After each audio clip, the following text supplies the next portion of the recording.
ওয়াসিম আকরাম বাংলাদেশ পাকিস্তানকে নেতৃত্ব দিচ্ছে, ইমরান খান দিচ্ছেন, ইয়ান বোথাম দিচ্ছেন, হয়তোবা তারা অলরাউন্ডার ছিলেন, যদিও আপনি এটা বলতেই পারেন। বাট যে কেউ ফার্স্ট বলার যে ক্যাপ্টেন করতে পারবে না, কথাটা একদমই ঠিক না। সেটা সবচেয়ে বড় কথা, লিটন যদি পুরো প্রথম একাদশে প্রথম থেকে খেলে, সেটা সবচেয়ে বড় জিনিস। দারুণভাবে বিব্রত আমি মনে করি, সেটা সবচেয়ে বড় কথা। লিটন যদি পুরো প্রথম একাদশে প্রথম থেকে খেলে, সেটা সবচেয়ে বড় জিনিস। আমি মনে করি যদিও খেলে তাহলে এটা, এবং ও যদি খেলায় ভূমিকা রাখতে পারে ম্যাচ জেতানোর জন্য, তাহলে দারুণ একটা ব্যাপার হবে। সেটাও দলের জন্য এবং লিটনের জন্য একটা বিরাট বড় কনফিডেন্ট বিল্ড আপের জায়গা হবে, আমি বিশ্বাস করি সেটা। এবং লিটন দাসের আসলে টি-20 ক্যাপ্টেন নিয়ে আমরা আলোচনা শুনতে পাচ্ছি, যে আপনার কাছে কি মনে হয়, আপনি এতদিন ধরে আপনার এক্সপিরিয়েন্স, লিটন দাস টি-20 ক্যাপ্টেনের জন্য কতটুকু আসলে? দেখেন, আসলে এরা সবাই রেডি আছে, এমন না যে কেউ রেডি। এত বছর ধরে ক্রিকেট খেলছে, ক্যাপ্টেন্সির গুণটা লিটন বাংলাদেশ জন্য ক্যাপ্টেন্সি করেছে অলরেডি। সুতরাং ওর মধ্যে যে অ্যাবিলিটি আছে সেটা তো আমরা জানি। এটা তো বোর্ড এবং সিলেকশনে যারা চিন্তা করবে, বোর্ডেরই চিন্তা করতে হবে যে কাকে টি-20 অধিনায়ক দেওয়া যাবে। এভাবে এখন অনেকেই রেডি আছে। আমি যদি বলি তাসকিন, মিরাজ, শান্ত তো করছেই, আর লিটন, অনেক ছেলে যারা ক্যাপ্টেন্সি ইয়াং, যারা এই ব্যাচটার অনেক ছেলে আছে, কারণ এরা সব এক ব্যাচেই বলো। আমার মনে হয় শুধু তাসকিন এদের থেকে একটু সিনিয়র আমার মনে হয়, বাট সবাই রেডি আছে। সুতরাং লিটন হতে পারে, মিরাজ হতে পারে, তাসকিন হতে পারে, যে কেউ হতে পারে।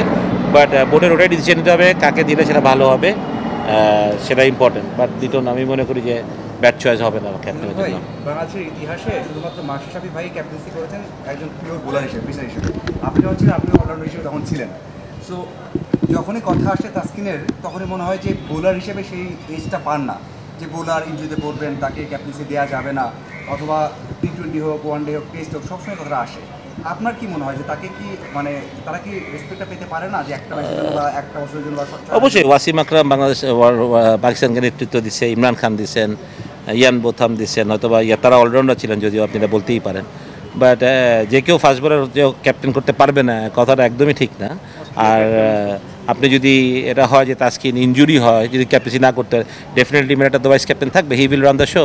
তো বাট এটা তো আসলে বোর্ডের ব্যাপার। বাট ফার্স্ট বলার ক্যাপ্টেন্সি করতে পারবেন, এটা ভুল কথা। আসলে আপনার নলেজ থাকাটা ইম্পর্টেন্ট, ক্যাপ্টেন্সি ম্যাটেরিয়াল ওর মধ্যে আছে কিনা তাসকিনের মধ্যে, দ্যাটস ভেরি ভেরি ইম্পর্টেন্ট। শুনবে লাস্টের প্রশ্ন, সেটা হচ্ছে একটা কথা বলা হয় লিটন দাসের ক্ষেত্রে যে তার অফ ফর্মের কারণে তাকে আসলে সাইড বেঞ্চে বসে রাখাটা খুব ডিফিকাল্ট।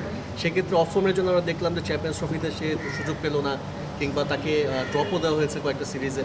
তো সেক্ষেত্রে আসলে তাকে যদি ক্যাপ্টেনশিপ দেওয়া হয় এবং অফ ফর্ম থাকে, তাহলে কি তাকে কি বেঞ্চে বসাতে পারবে? আমি বলিনি তো ক্যাপ্টেন্সি দিতে হবে, আমি বলেছি বোর্ডের ডিসিশন, তাকে দিবে আগে দলে নিবে কি নেবে না, এটা আগে চিন্তা করতে হবে। সেই দলই না থাকে, আপনি ক্যাপ্টেন নিয়ে কীভাবে চিন্তা করবেন? যেহেতু সে ছিল না, আগে সে দলে ফিরুক। তুমি যদি তার উপরে কনফিডেন্ট থাকে, আমি মনে করি লিটন এখনও বাংলাদেশের মতো টপ ব্যাটসম্যান। খারাপ সময় মানুষের দেয়, তো একটা ব্যাট প্যাচ থাকতেই পারে, বাট লিটন আবার ব্যাক করবে, আমি এটা বিশ্বাস করি, চরমভাবে বিশ্বাস করি যে is a very strong player. Liton চেষ্টা করছে, কষ্ট করছে, ডেফিনেটলি আমি বয়সও এখন এমন কিছু হয় নাই। এবং আমার মনে হয় বাংলাদেশে যখন শেষ করবে, তখন অনেক উপরে গিয়ে শেষ করবে ইনশাল্লাহ, আমি সেটা বিশ্বাস করি। বাট হ্যাঁ, আগে লিটনকে ফিরতে হবে, তারপর অধিনায়কত্ব বিসিবি দিবে কি দিবে না, কাকে দিবে, আমি সেটা বললাম। এটা তো বাংলাদেশ যাকে দিতে পারে, বাট আগে লিটনের বাংলাদেশের দলে ফিরে আসাটা খুব জরুরি, আমি সেটা মনে করি। সুজন ভাই, সামনে Zimbabwe, last question, Zimbabwe series, এই ধরনের সিরিজ বাংলাদেশের কি পাওনা থাকে, কি পাওয়ার থাকে?